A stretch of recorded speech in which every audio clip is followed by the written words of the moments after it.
Los pueblos de colonización en Extremadura supusieron un importante empuje a lo que es la agricultura de regadío, que sirvió pues para asentar población en el mundo rural, y de ahí la importancia de estos pueblos para nuestra comunidad autónoma.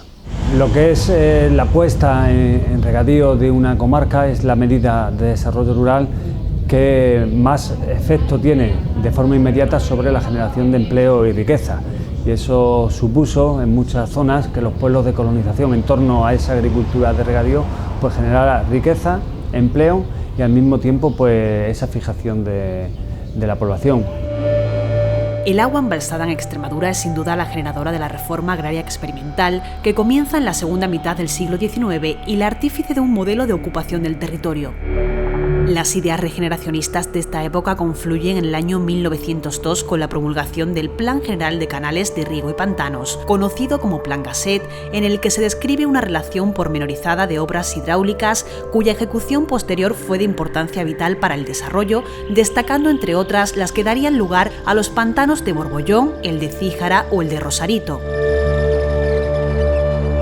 En aquellos momentos, el agua empieza a ser considerada como un elemento indispensable para la evolución, surgiendo la necesidad de regularla y acumularla en embalses.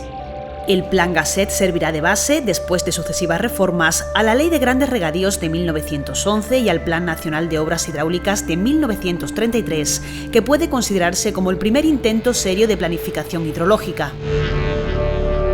La posterior Ley de Bases de Colonización de Grandes Zonas y la creación del Instituto Nacional de Colonización como organismo encargado de llevar a cabo las transformaciones sobre el territorio tuvieron el objetivo de poner en producción grandes extensiones de terreno, fundamentalmente con la implantación de sistemas de regadío y el fomento de la actividad industrial.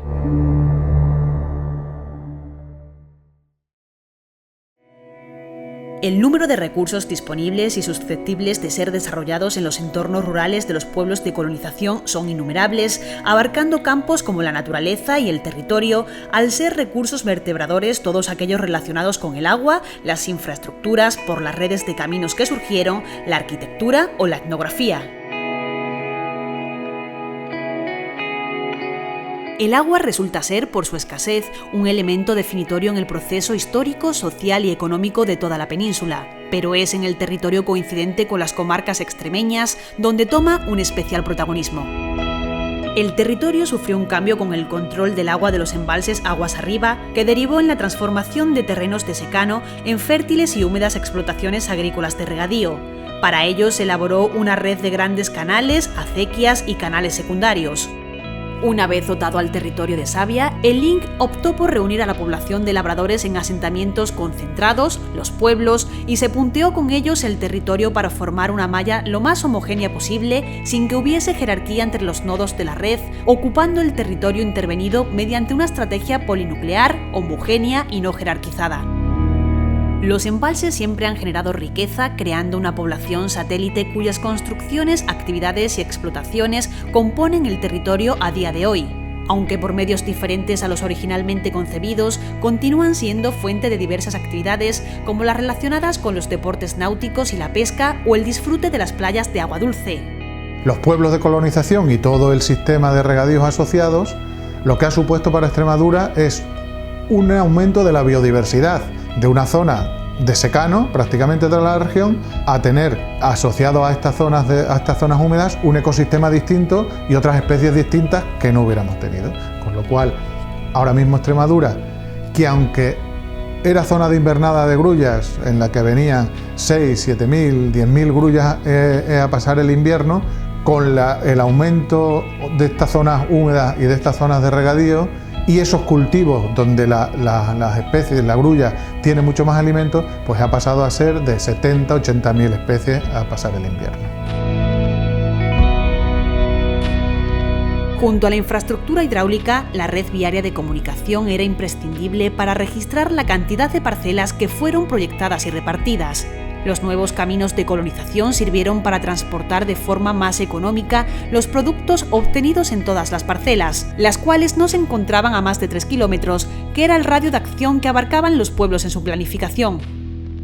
Actualmente, toda esta red es un recurso para los amantes de la naturaleza, el turismo y el deporte, ya que por ella se pueden recorrer los rincones de los pueblos de colonización mediante caminos y carreteras de escasa circulación. Son ejemplos de arquitectura de vanguardia del siglo XX. Los arquitectos que los diseñaron tuvieron que sortear las estrecheces que imponía un régimen dictatorial, pero que fueron capitaneados por el arquitecto José Tamés al frente del Servicio de Arquitectura, y gracias a la libertad que este arquitecto les permitió, pudieron concebir pueblos iguales pero diferentes. Iguales porque tienen un programa igual, semejante, con edificios representativos como la iglesia, como el ayuntamiento, las escuelas, el centro cívico, cine, pero son diferentes porque cada uno tiene un trazado urbanístico diferente en función de la topografía, en función de las vías de comunicación o en función de la manera de proyectar que tenían estos arquitectos.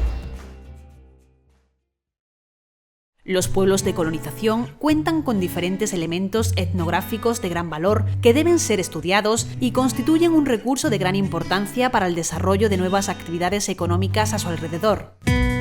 Son elementos culturales esencialmente que mejoran la convivencia entre las personas de estas comunidades. Entre estas actividades o elementos etnográficos de importancia podríamos destacar costumbres, ritos, herramientas y formas de vida, gastronomía, obras de arte, artesanía, fiestas, vestimenta, documentos escritos, fotografías. Los de mi época, los que se casaban en mi época,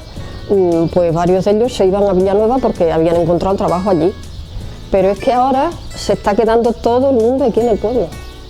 Se han ido haciendo casas o se van comprando, bien sean casas un poquito más viejas o la urbanización que hay nueva, y todos los jóvenes se van quedando aquí.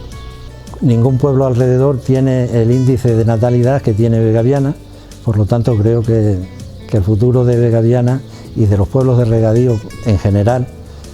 que es más viable que cualquier otro pueblo que no es de regadío. Es una realidad, los pueblos de colonización se mantienen, incluso los estudiantes que se van vuelven y lo que quieren es hacerse casa pues al lado de sus padres, al lado de sus vecinos y seguir conviviendo en el mismo sitio donde ellos se han criado, en el mismo sitio donde ellos han nacido. Es una realidad, y con el problema de despoblación que tenemos ahora mismo en Extremadura, la verdad es que son un ejemplo a estudiar para que veamos cuál es esa realidad y podamos aplicarla al mundo que tenemos un poco más urbano.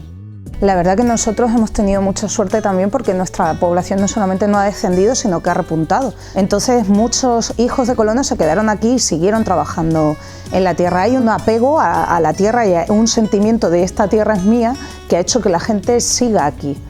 siga peleando por la permanencia y por el crecimiento de estos pueblos.